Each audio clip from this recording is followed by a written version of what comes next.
July is Fibroid Awareness Month. And so I'm excited about our guest because we're talking about fibroids, which is the whole reason we started this podcast to begin with. So director Condra Magee is the first female director of LeBron's TV show, The Shop, and she is here to share her fibroid story. Welcome, Condra. How are you? I'm good. I'm good. Thank you for having me. Well, listen, it's unfortunate that anybody has to experience fibroids, but here we are. Like you were telling us earlier, we made it through, so we have to share our experience so it helps others. Absolutely. Absolutely. It's been a journey. So I'll let Shelly kick it off. A little bit of your background, like your professional background, your life, like how did you get into your profession that you're in? Just give us a little bit of you. Yeah, well, as you guys said in the introduction, I am a director. I didn't start out that way. I attended Florida A&M University and actually majored in business, Okay. right? But there was something that happened when I was there for freshman orientation, and they showed a film that had been made by a couple of students at college while they were there at the school. They had since, graduated. But I was so impressed by that. And I had grown up a writer, right? Had always written, poetry, short stories for the school newsletter, everything. But that was my first introduction to the world of film and screenplay writing, and that as a career. And I was like, I'm going to do that.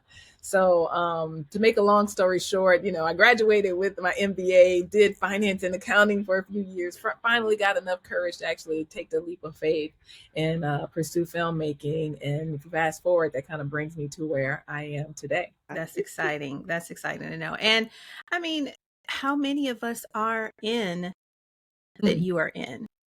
How many Black women of color? So this is a big deal. And I think you should be just celebrated for it. I'm sure it's not an easy working in a male dominated, industry. Sure. So, and we'll get into that a little bit too. But let's talk about your health care. When did you start really taking notice of your health care issues, or just being that we're talking about fibroids? How did you first learn of them? Did you know about them beforehand? Because I sure You know what? Yeah, I knew about them beforehand because my mom suffered from fibroids, right? And so growing up, obviously in the house with her, and I grew up, I was the oldest of 3 girls, right? And so how cycles start, aligning with one another. And so there's my mom, and then there's 3 girls. My mom later had a brother, but I was in college, or had a son, my brother, but I was in college by that point, right? I just didn't want to leave him out. He'd be like, "Why are you leaving me out of your thing?" So there were my sisters and I, but my mom suffered from fibroids and it got progressively worse. Right. And so even perhaps maybe while I was in college, she'd tell me about the stories and the issues that she was having and she was suffering, and almost like hemorrhaging. Right. And those experiences were the ones that she would usually tell me about. And those, those moments where, she'd just be at home, or you just stand up. Right. And then there's this just heavy flow. And so I was fully aware of them from kind of secondhand. But I imagine, and this is me doing kind of my own health analysis, I imagine that over time I didn't recognize I had them because I had been on birth control. Right. And so the hormones would actually regulate, right, your cycle. It wasn't until I had stopped the birth control to where I realized, whoa, this is something that's totally different. And then I didn't have enough knowledge at the time to even put anything, 2 and 2 together. I didn't recognize, oh, you probably have fibroids. I just knew that something was different.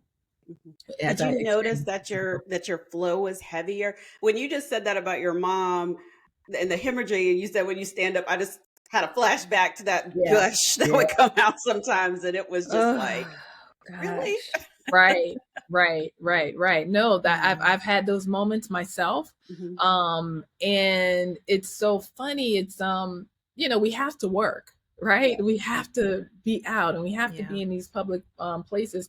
I've heard a lot of women say how life stopped for them and how they'd have to take days off and what have you.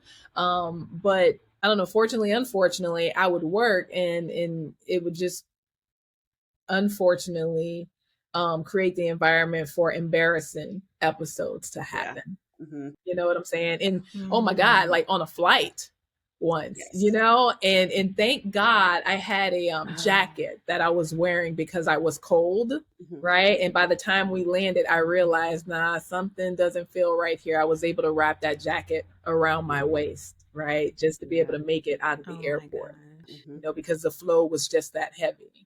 And a lot of times you don't necessarily uh you may not have a sense of it, right? And then until you stand Mhm. up, and at that point, it even something happened, and it's like, oh yeah, let me go all out and mess her up Yeah. right now. So I've had those You moments. know Yeah, that Mm-hmm. feeling, that little yeah, tinge yeah, Mm-hmm. yeah, yeah, yeah. pressure, Absolutely. that you Oh can't God, stop, right? You can't. You try so though. Right. you try to clench and it Exactly. It doesn't doesn't. work for It that. It doesn't doesn't at work. all. And so I remember I wasn't directing at the time, because I gave you guys the short version of the story, but I was in production and further behind the Mm-hmm. camera. And I remember working out of a woman's house that she used as her production office. And so she had an office set up, and she had different kind of cubicle spaces, and we were there working, and just kind of unexpectedly had one of those moments, and I had soiled her chair. Oh. Right. It was one of the most embarrassing things for me, because then, of course, Oh. I have to have the conversation with her. I have to go, search for cleaner. Mm. Right. And, whatever I can Mm. do to try to remove, the Mm-hmm. stain of what had just happened. And so, quite honestly, I still had to go back, the next few days. And so I brought a towel from home just Yeah. to protect myself, to be able to sit in the event that sort of thing would happen again. So it's all of those things that you have to consider. You have to, maybe you're thinking about your vacations and your travel and where you're going to be, when it happens. So it definitely alters life a bit. Yeah. It does. At least that's been my experience. That happened to me at work a few times, because I would just leave early because it happened in Mm-hmm. my desk chair, Mm-hmm. and because Yeah. it was like I would not I mean, and I worked 45 minutes away from my house. Oh So it was wow. kind of that, okay, now I got to go sit in the car, hope it don't get all over my Yeah. tan leather seats. Yeah. Yeah, it's that whole it's Absolutely. it's stressful. It is. I had to go into Walmart one day because when it first happened, I soiled my couch cushion. Mm-hmm. Didn't know. And it was this big pool of blood, like somebody just got slaughtered Yeah. up in here. And I went to Walmart and I said, "Do you have something that can clean out some We're blood?" looking at you And like, I know that poor man was looking at me like, "What you need to clean some blood for? What you doing?" I didn't know, And I said, "Is it bleach? Can bleach get out yeah. blood?" He's like, Mm-hmm. but yeah. And then you have to pack. Like, if you want to travel, you have to do all this Yeah. unnecessary packing, like extra this. And I had to always bring these big old mattress pad size of Yeah. Yeah. Kotex. It save a whole space in my suitcase for that. And Mm-hmm. it just, people don't know what Yeah. we Exactly. go Like Yeah. even going my last period before the hysterectomy, I was in Vegas. Like, I'm like, turn up. Last time I'm, thinking like the trip was planned according to the calendar. Okay. But my period said, Mm-mm. no, you So can one board more that flight to game. go home. Yeah. Surprise, And so I didn't have surprise. anything. And it was just Oh, like I went to the hotel the store. concierge. Okay. They didn't they had all they had was tampons. Yeah. And I was like, this ain't Girl, them little right. pads I ain't was gonna like, do this ain't nothing for gonna that. work. It was like trying to, luckily I think I found some at the airport, but it was just that I was so afraid to even get up out of my seat to go to the bathroom. So that's a 5.5 hour flight, like from Right. back to the East Coast. So it was Yeah. like I was on edge the entire time, and then have to walk through the airport and all that stuff. So I swear these fibroid periods be conspiring against us. They absolutely do. That's what it feels like. Yeah. It certainly does sometimes. So, and I can tell you this, out of my immediate circle of friends, I am the only one to suffer from it. Right. And so, Wow. it makes you wonder, okay, like what's going on with my body versus theirs? And I can say, okay, maybe it's just purely hereditary, right? And why I'm experiencing it. But having obviously they're my girlfriends, and so they would empathize with me, but not necessarily knowing if they would fully understand my angst sometimes, right? Especially about, okay, no, I can't go to that party today, and them understanding that. Or I literally last year, about a year ago, was going on a trip with a whole bunch of friends. I kind of sensed the day before body wasn't acting right. I was like, no, it wasn't supposed to come at that point, kind of like how you said about Vegas. But that morning I started spotting, and I was like, I'm not about to go to Jamaica because it's one, it's not to get to whatever, but it's hot, and all that sort of stuff. I'm gonna be around people. I'm not gonna be able to have a good time. I'm not gonna be able to swim or be by the pool, like even trying to be cute. So in a swimsuit, and so I canceled on the morning of, and it took me a while to even get to that point because I didn't know if they would fully understand, why. But it's that, dire, I guess, or just intense. That I was like, I'm not gonna have a good experience. I'd rather just be up here and not embarrass myself in front of you all and your husbands and everything. Yeah. Wow. Yeah. When were you officially diagnosed with fibroids? I'll tell you, it was 17, if I'm not mistaken. 17. Yeah. And at that point, I only found out that I knew I had one, right? And I recognized, okay, that I had a heavy period, and I knew I had one. And that was around the time when I had stopped taking the pill. And then shortly thereafter, I found out, but I still didn't think anything of it. They say, okay, yeah, you got one. I'm like, okay, yeah, no big deal. But it was, progressively, I guess, after the birth control kind of left my system, then it was like, oh yeah, this is something. Were you in your, I'm not trying to reveal your age, but were you in your 20s? I was in my or early 30s? I was in my 30s. Okay. And had no signs, I guess the signs that we weren't aware of, which is heavy bleeding. And most women have heavy bleeding.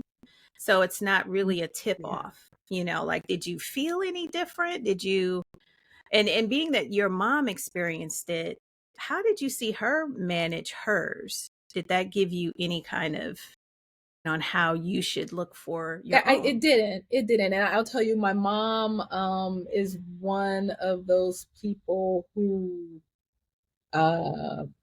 maybe as much as possible in the past, she would avoid healthcare, right?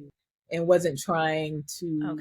And I can't, for the life of me, I can't remember if my grandmother had it and if that had already kind of set the tone where my mom was like, oh, well, I know I have this. There's nothing that I can do about it, perhaps because my grandmother never did anything about it. So she never sought help, right? Or any kind of way to alleviate it. She just made it a part of the lifestyle. I'm going to have to cope with this. I'm going to have to prepare. And again, she'd have these kind of instances that would happen to her, and she'd talk about it and she'd cry about it. And I knew that it was bad and it, made her unhappy. But again, it was still at a distance because I hadn't experienced any of that before. I didn't know that I would have it at all. So once it happened to me, I think I probably was a little bit, of the same mindset. All right, this is just something I have to adapt to, right? Once a month, it's going to be heavy. There's nothing that you can do. Over time, you start suffering from additional issues, though, right? Like low iron and the things that then would cause. And to be quite frank, the belly bulge, right? Exactly. Punch Yes. looking. Yes. Pregnant. And so over the big old high belly over too. the course of time, it had been, I guess, maybe about 6 or so years to where I said, okay, no, I can't live like this anymore. It had gotten that bad. Like and perhaps a year ago, that trip and me having to say on the day of, I'm not going to go, it was like, no, you got to do something about this. Right. And you got to think about it too, even from a perspective of, because I'm not married, but even dating. Yeah. Right. And so how many times do you want to have to even explain that to somebody that you're dating? Exactly. I had a guy that I had dated, years ago, but then he and I were still in touch and would get together. And he talked to me about his dating experiences. And he said, yeah, these girls aren't out here. They just aren't happy. They got fibroids and all. And I looked at him and I was like, what? Excuse me? Like, wait, what?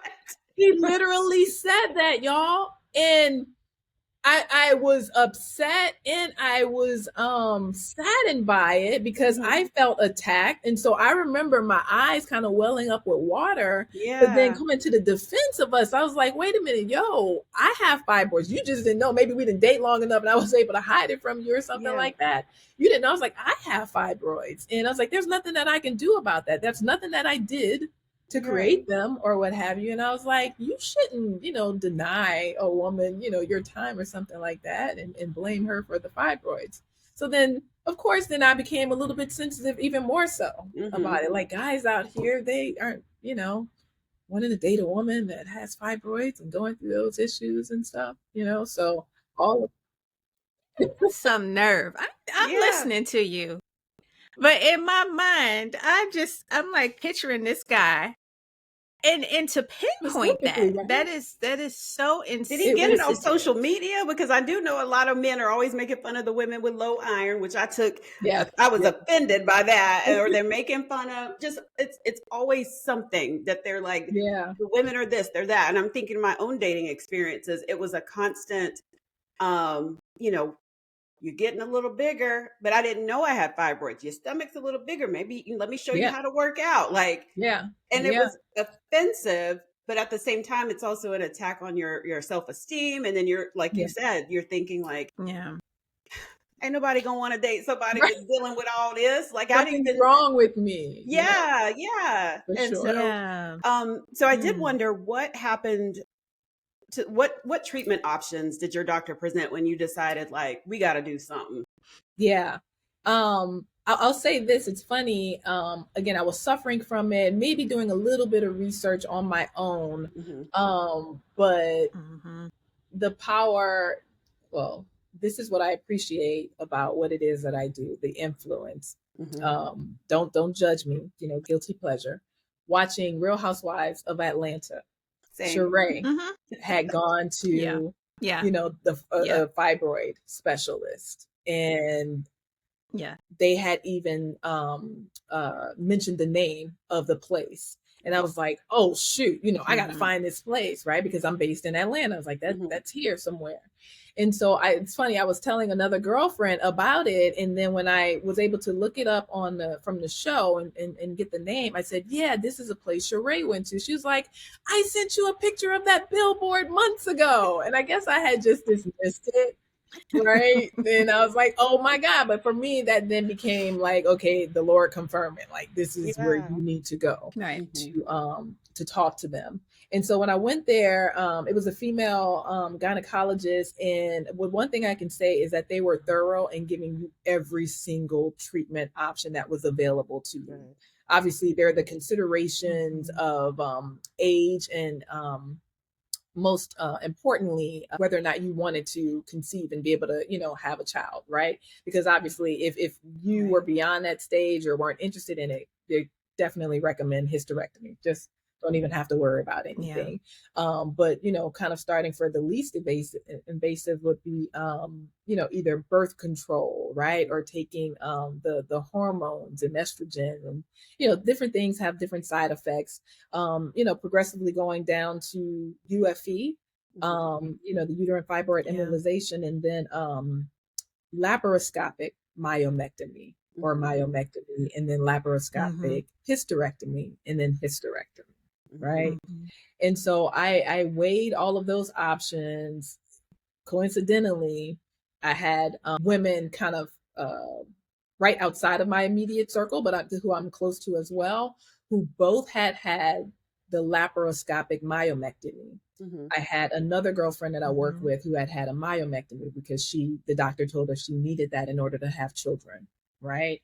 And so, and then a Mhm. friend's aunt had a myomectomy. So I reached out to each of them and I talked about, okay, what was your experience before? What was it after? What was the surgery, the procedure like? The downtime, that was really important to me because, again, I'm single and my Mhm. family isn't with me. And so, okay, who's going to take Yeah. care of me, as I recover if I have to have the surgery up here and not wanting to be a burden to anybody else. So you have to weigh, all of those factors. And I got to work, right? Um, Yeah. and after talking to everybody, I had decided to do the laparoscopic myomectomy. I don't have any children, Okay. and I don't necessarily have ambition to have children. Mhm. But it was Mhm. like, in case I changed my mind, right? I wanted to be able to keep everything Yeah. intact and keep my uterus. And I thought that then the laparoscopic, because of the healing time, was faster than the traditional myomectomy, where have the larger incision. Plus, Mhm. from aesthetically, Yeah. it's like, okay, let me do something that will look a little bit better and hide the Yeah. marks better. And I was going down that path. Just still wasn't 100% certain. And as a matter of fact, I'm lying to y'all. I just realized that. I think I had made the decision to do laparoscopic hysterectomy because Okay. that's what the other two ladies had done. They had already had kids and they knew that they weren't having any You're more. right. Mhm. And so I was leaning towards that. And Mhm. because my best friend said, girl, if I don't have to have another period, I wouldn't do it. So I would go for it, in a heartbeat. And she's like, I ain't got a plan Mhm. around vacation or anything. And I'm like, yeah, you know what? You're right. Right. So I was convinced to go down that path, but was having a little bit of anxiety about it because that there's no point of no return, with that Yeah. decision.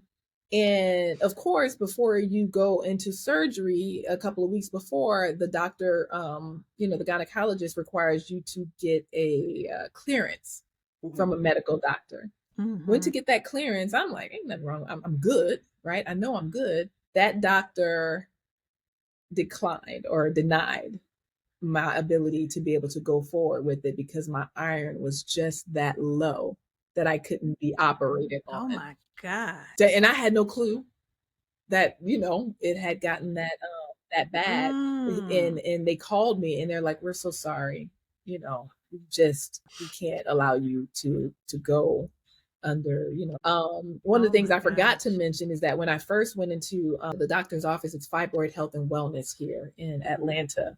um, that was for the initial kind of exam. Mhm. And they gave the I think nurse practitioner did the exam, and instantly, this is not ultrasound or anything, guys. Instantly she said, oh yeah, she's like, your uterus is way up here, by your belly Mhm. button. It's elongated and it's huge. And Mhm. she was like, I knew it when you walked in. I saw it.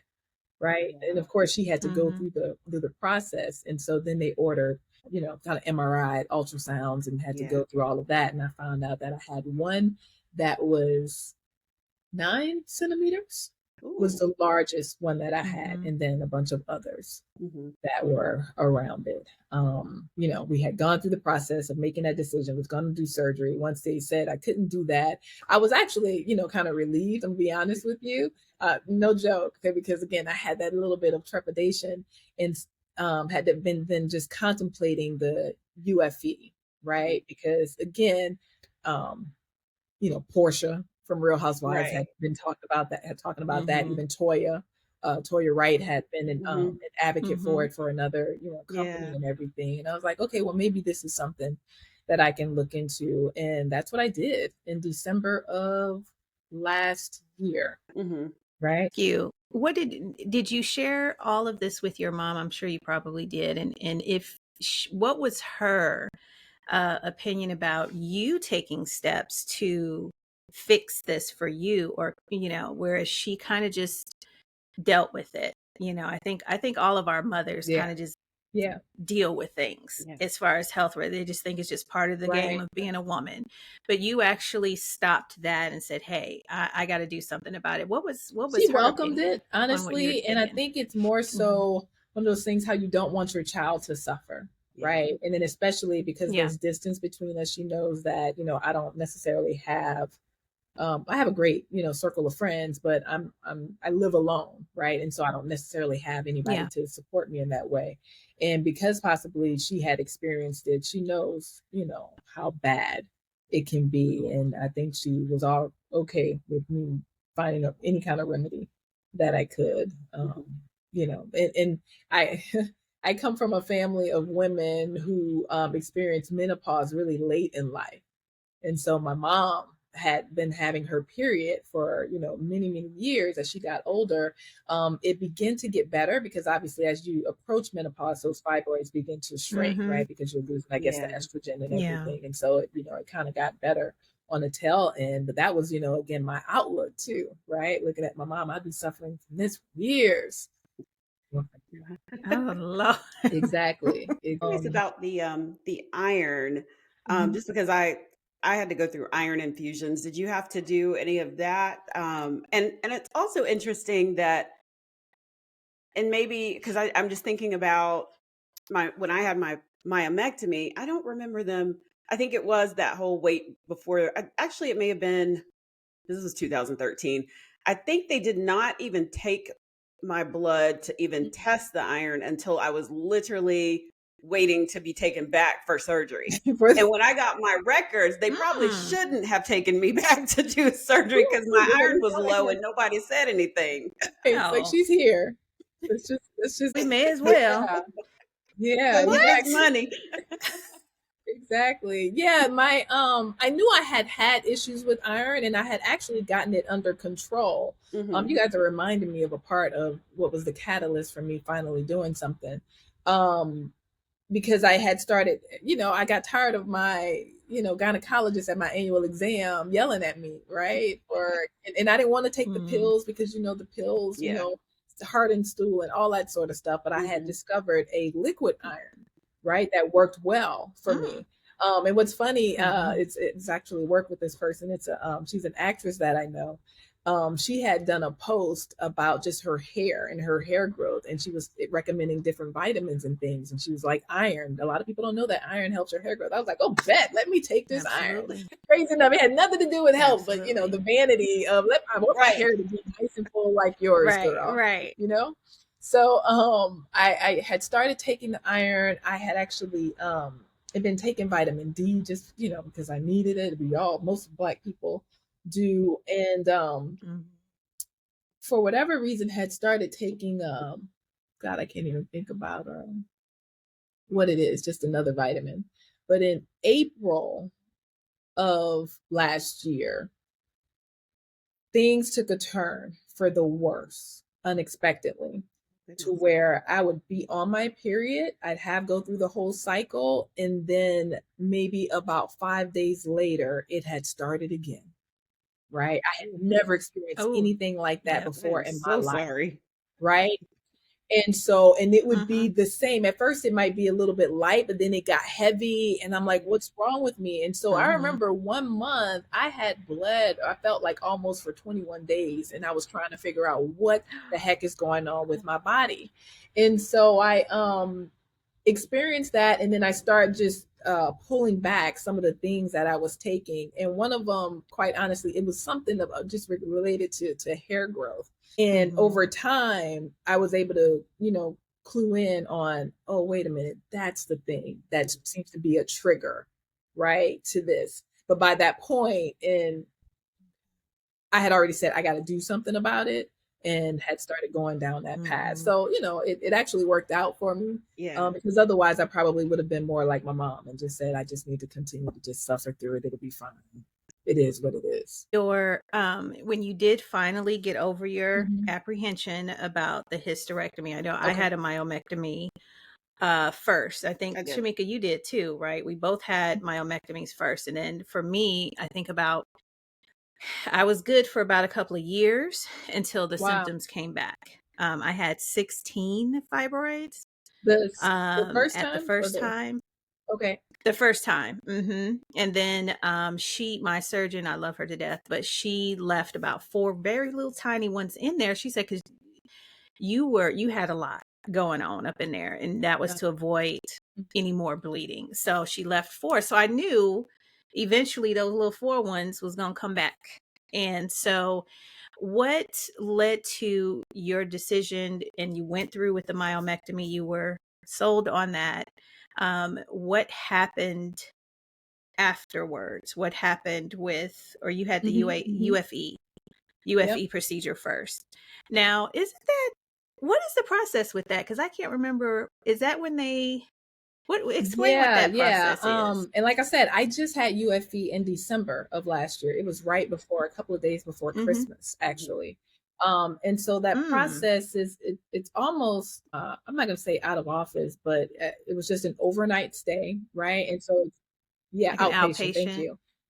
Uterine fibroid embolization. And so what happens is they go into your vein, either in your wrist or in your groin, and they are inserting something. They're like these kind of pellets that would then stop the blood flow to the fibroids, which then prevents them from growing anymore. And then over time, they would begin to shrink. They don't deteriorate completely. And that was one of the things that my doctor had actually advised, was that, a lot of people will go this route first because it's one of the least invasive ones. But then they're not satisfied with the change in the body, right? Because again, they don't go away. They might, decrease a little bit.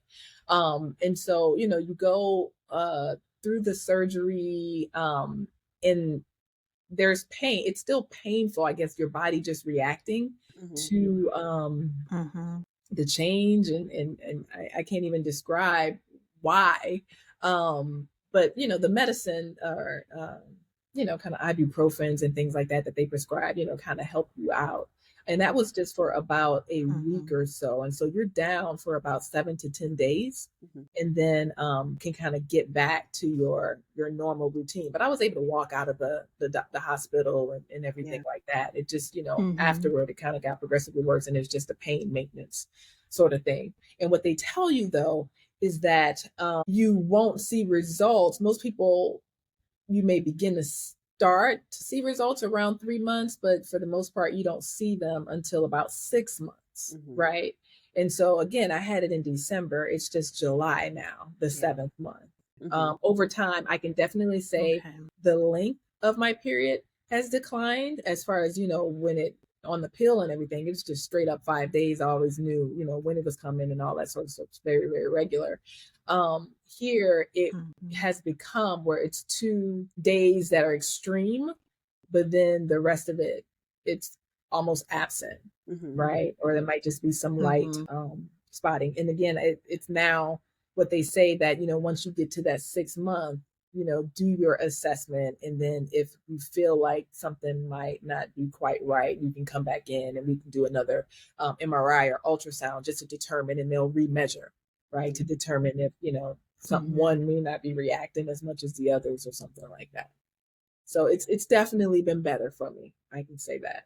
That's good to hear. I know another friend that has had UFE, and I think she said around that 3-4 month mark, she started to notice a difference.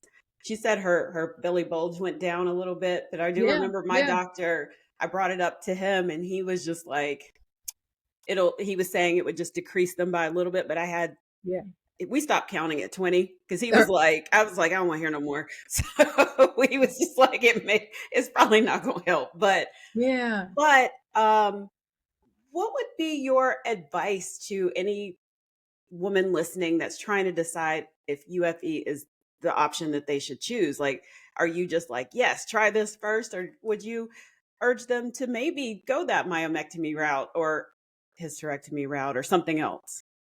Yeah, I'd say it depends on where you are, particularly as it relates to childbearing, right?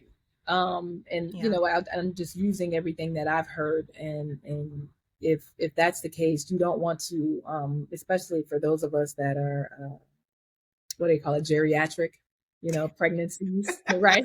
Ooh, That's the real term. Isn't it crazy? Right. It I know. is. yes, it is. It sure enough Exactly. is. You don't want anything to complicate it even more, right? Mhm. So my suggestion would be for someone to just go ahead and get rid of them so your baby can be in there and have all the space that it needs to grow and be healthy. In the event that, again, you're beyond that point, then perhaps a hysterectomy is the right way to go, right? That I just been thinking about it. Giselle, I know, on Real Housewives of Oh, yeah. Potomac, that's the route that she went. Which again, it makes sense depending on, I guess, your age and Right. stage. But for me, if it's something, I think where if you can maybe even catch it early enough, perhaps, I would definitely recommend UFE just because I'm pain averse. That's a part of what it was. Everybody talking about, oh God, it's so hard. I follow this page on social media, and women, would post like everything, after the myomectomy. I was like, oh, like I cringe. Like, I don't want to go through that. So Yeah. from that perspective, I would definitely recommend UFE. I think, I'm probably just still a couple of months out for me to see if I'm going to have additional results from where I am right now, and then making that decision. Like, Shelly, you were saying new ones can form, perhaps, and then I'd have to get to this decision all over again, right? And determining where it is that, or which route that I might take at that point. But thank God right now I do have some relief. UFE was even an option. It might not have been. How long ago when I initially, well, I first noticed I started gaining weight in my stomach, and not to sound vain or anything, but I always had a very flat stomach and waist. Okay, girl. Now it ain't like that no more. But anyway, I always did. And then I started noticing it's just staying there, this weight in my stomach. So when I lived in DC at the time, and I went to my gynecologist then, and literally as I was coming in there, she said the same thing. She said, oh, yeah, I think you got fibroids. I said, what is that? Because I didn't know what it was. And there was a lot. I was the opposite of you. I was the only one out of my friend circle that didn't have them. So I was like, what y'all be doing? I didn't know what it was. And when she felt this, she said, you got them, because they were high up. They were under my breastbone. Oh, wow. And she just, And so by that time, she just said, I don't even feel comfortable doing yours, because I'm going to see where they're at. She did the MRI, all of that. And I had about 16 at that point. So the biggest one was the size of a grapefruit, and at some point, that's when she just kind of gave me the options, and UFE was not one of them, unless I wanted to. She said, if you still want to have children, I was 41 at the time. And she said, if you still want to have children, let's not do this route. And she said, I would recommend a myomectomy. And I said, okay. She said, but you're not going to have like the little, an incision, like what is that? It's like straight across. Like yes, I had to do mine vertically. And I was like, oh Lord, now I'm going to have this scar, and it's going to be all the way down. My pretty little waist is going to be gone. I'm thinking all of that. Not that I ever showed my stomach to begin with, but now I want to. Now I want to show, So it was really like, y'all not even giving me a chance to decide. But UFE, she said, well, I don't know. I don't think that's the route to go. I don't think so. If you had gotten here sooner, like as you said, so I think it is all about staying aware of your body, period. Any little change, go to the doctor. I don't care if people think you're a hypochondriac, go, because that does save you some options. And the longer you wait, like I did, because I was just going along with it, thinking, oh, I'm getting older, my period's getting heavier. That's just the way it goes. I could have probably had that option, but it just wasn't. Let me piggyback on that too, because sometimes the gynecologist will say, yeah, you have, like mine. Yeah, you have fibroids, but let's just wait and see. And Yeah, it was the yeah, wait and and it see was method. the longer Yeah. we kept waiting, my iron kept Yeah. getting lower and lower, and to the point where it was Yep. affecting everything. And I took it upon myself to go find, my sister was like, go to the pelvic pain women's center, because they did her surgery. She had endometriosis, or has endometriosis. And I went there and they just jumped on it. Like, it was like they did the MRI, they did the ultrasound. Like, my gynecologist was just like, Yeah. like, she didn't Yeah. do anything. And that's when I found out it was like 20 plus in Right. there. And she didn't do Right. a thing. So my Yeah. point is, women need to advocate for themselves. If you feel like your gynecologist or doctor isn't really giving you what you think you need, second opinion. I'm a big fan of a second opinion. Yeah. Fourth, You know, third, and fourth.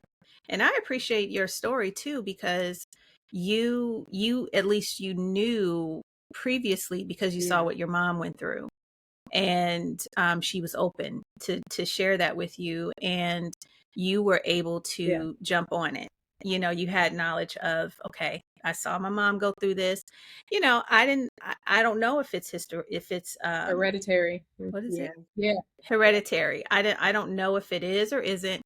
My mom said she didn't have it any. No one in our side of the family did, which was odd that I was the only one.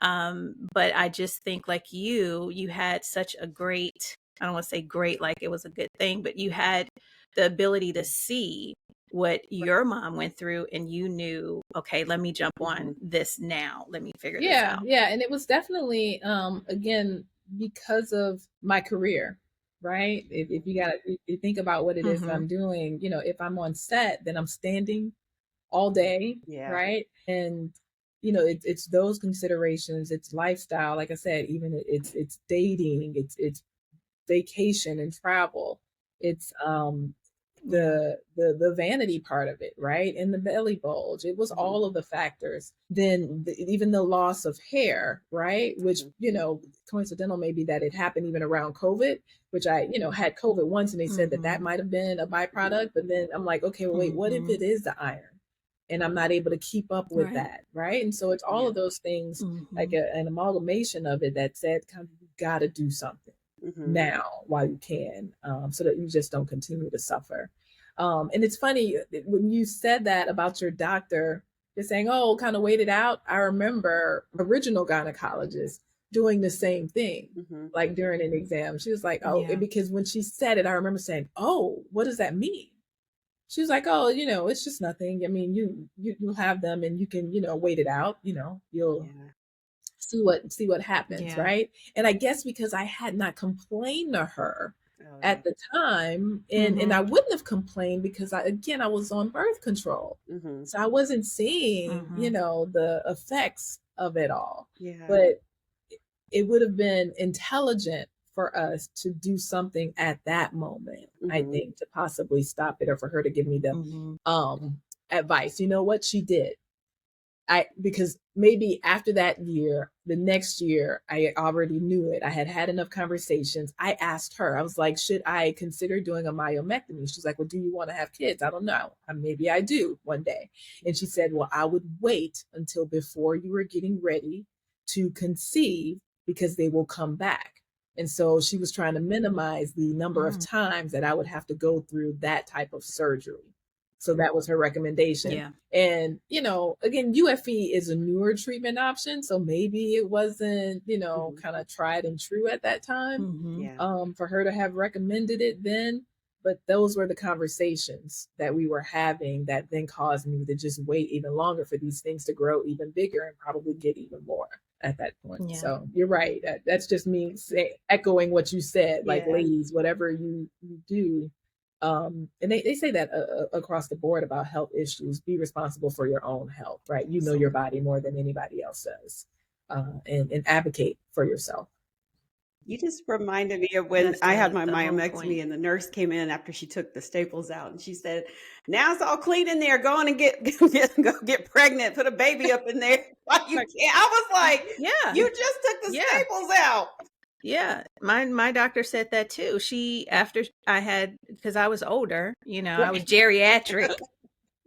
And she said, okay, so I'm, 6 months. We're going to come in here, you're going to check, and then I'm going to give you the green light. I said, for what? And she said, well, you still producing, some eggs, so you're still good. She said, but can I just be, I'm about to get very frank with you. And I said, yeah, girl, what's going on? She said, you got a boyfriend? I said, yeah, he all right. Okay.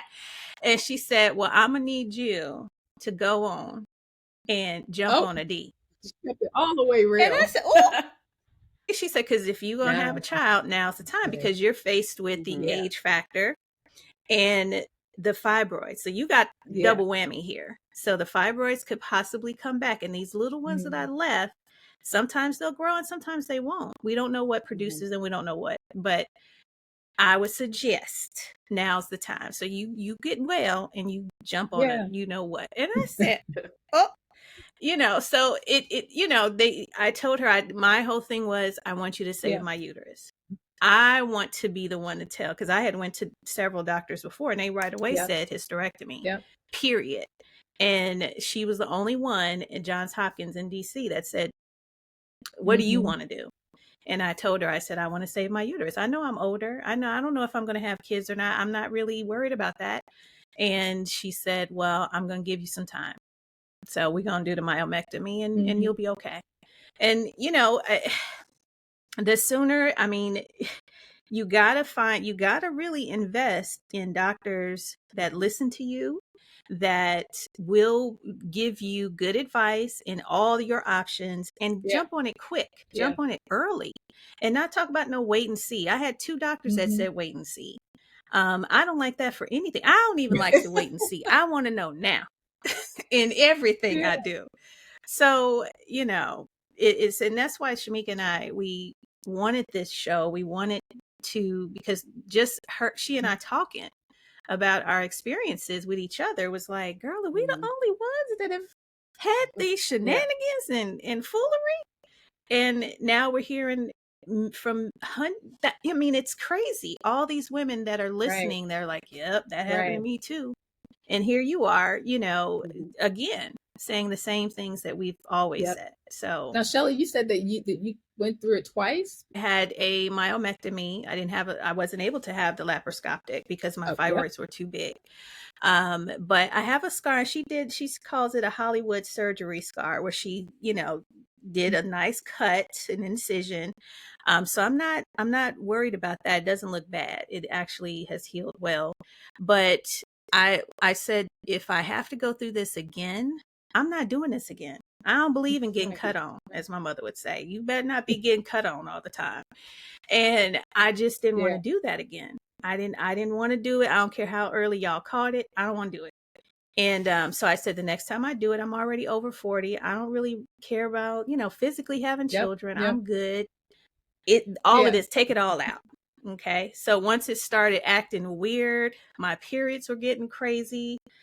I was bleeding for 7 days, then 15, then it would be nothing. Then it would be heavy. Then I said, okay, just come on, get it. Get it and get it now. And I was ready, and my mom had unfortunately just passed like 6 months before. So everybody was like, I think you need to wait and just what's grieving gonna do? It's just making me bleed more because I'm worried and I'm upset. So let's take care of this right now. And I felt better afterwards, because having that looming over your head, like, oh man, I might have to go through this again. I might have to have another surgery if this don't work. I was older, and I just felt like now's the time for me. And I don't regret it, although sometimes I don't regret it. We don't regret it, but it's like things that we're finding out now, more so now we're in the menopause stage because of a hysterectomy. Right. This is that. This is that now. Now trying to figure out, well, why am I got a mound, Shamika? That's her word for the little. You always talking about a mound, the little belly hang, but it's all of that now. But I just feel relieved that I don't have to deal with the fibroid thing. I do wish Yeah. I had So. done the hysterectomy like earlier, but I tried to do least invasive. I did a Right. hysteroscopy, which was, and I was only down for maybe a couple weeks, but I was still working from home and during a work retreat, half asleep on the laptop. But it was where he just kind of, he just went in vaginally to get whatever fibroids he could get. Yes. So to help, because he said, he's like, I don't know if these are the ones that are causing the heavy bleeding, but let me just go in, get what I can get. Yeah. And he was like, this might buy you another couple years. And it bought me maybe 3 months. Oh. Yeah, it didn't really help at all. And so I wish that I had just listened to him then and just done the hysterectomy. But so I had 2 surgeries within a year. So I had that and then the hysterectomy, like just a few months later. So yeah, it was like, I was trying to save that uterus, but he was just like, ain't no point. Yeah, I didn't even know that was an option until truly close to when I was getting ready to have my procedure, because I continued to read and try to figure out, glean from other people's experiences, what was the best route. And I had heard about that one. I'll tell you guys something else that was said that was interesting. Well, one of the women that I know who had that laparoscopic hysterectomy, she said, I think it's just a conspiracy. They're doing something to us because, all of these Black women are suffering from that and endometriosis. Like something's in the food or what have you. And she's like, they're just taking out our uteruses. When I went to do the MRI, it was a young male nurse that had come into the room. I don't know if it was to do IV or, what have you. But he was talking to me and I told him that, I'm getting ready to have UFE. He was like, oh, he's like, that's really awesome. He's like, you know what? Because most doctors, they immediately recommend to the lady to do hysterectomy, but that's a great option for you guys. And I'm like, wait a minute. Like he's in this field and he's saying that. And he's seeing that same thing that doctors go from 0 to hysterectomy. And I don't know if it's just, if it's from a financial perspective, if that's what they get paid the most for, or if it's just the easiest and not having to, work around other organs or what. But it was interesting that he said that. To think, I was like, well, do they get paid more if you have a hysterectomy? Y'all be doing a whole lot, especially there was a lot of Black women, young and older, that I saw getting it done. And I'm like, dang, it must be this must be a money grab, but I would think if you kept it, the longer you kept the uterus, you can keep having them come back for treatments.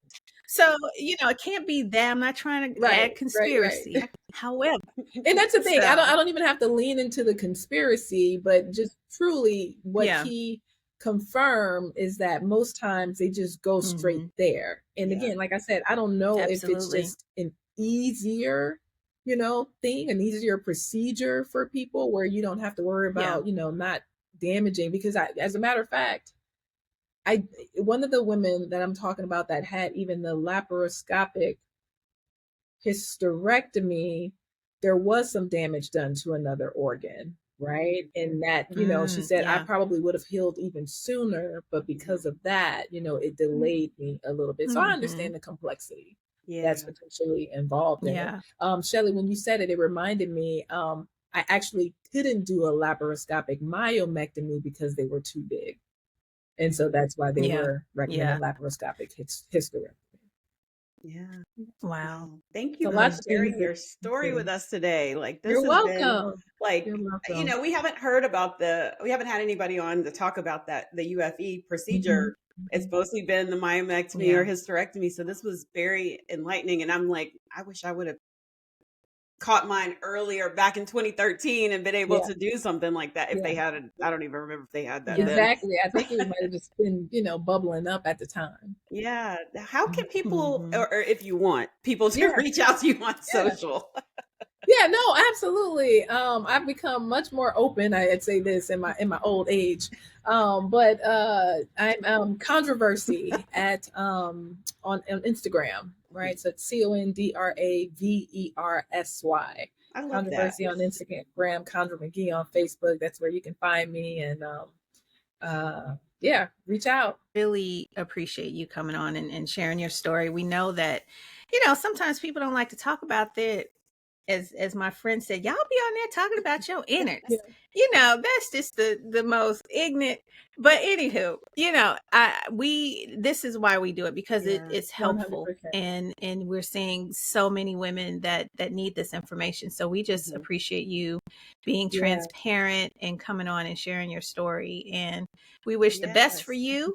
We hope that health wise everything continues to go well. And just thanks for coming on and just sharing your story. For sure. No, again, I appreciate you guys having me. I meant what I said. I've become much more open, and that's, just a part of my journey in life too, because I do look at it the way you guys did. Like, I can help somebody else. One thing before I go, I just want to let you guys know about a project called Me Period. It's some friends I have in production that actually came out with a documentary. It just won an award at the Essence Film Festival as well. And it's Awesome. in partnership with Procter & Gamble, and I think maybe the Black Women's Health Imperative. And it's all about young women and mothers in their periods. And it's a little bit about what you were saying, Shelley, the lack of communication. I think that we have, especially from generation to generation, about periods, right? And so I think it's some important content that would actually motivate us to be more open, especially those of us that have daughters, right? To be able to prepare them, for these moments. So if you guys see that and have a chance to be able to see it, Me Period is the name of that. It's really good. Well, I'm going to put that in our show description too, for others to check out, because I think that's actually an awesome project. Yeah, it definitely is. Yeah, and much needed too. Excellent. Thank you, ladies. Okay, thank you. And I guess we're going to close out this episode. Thanks everyone for joining. You can follow us on social media, Ladies Edition Podcast, Facebook, TikTok, and Instagram, and our podcast YouTube. Don't forget on YouTube. all streaming platforms. Oh, YouTube. Well, she controls the YouTube. I just don't know how to do it, chat. I ain't got no. So just check us out. Share this podcast and interact with us on our social media. We love to talk to you. Stop being nasty on TikTok. Uh-oh. Wait a minute. Them comments, them men's that be up in our comments. Well, shout out to y'all for doing the work that you're doing. So on behalf of all of us women, thank you. Thank you so much. Thank you so much for your help and everything. All right, y'all. We'll tune in next time. We'll see you then.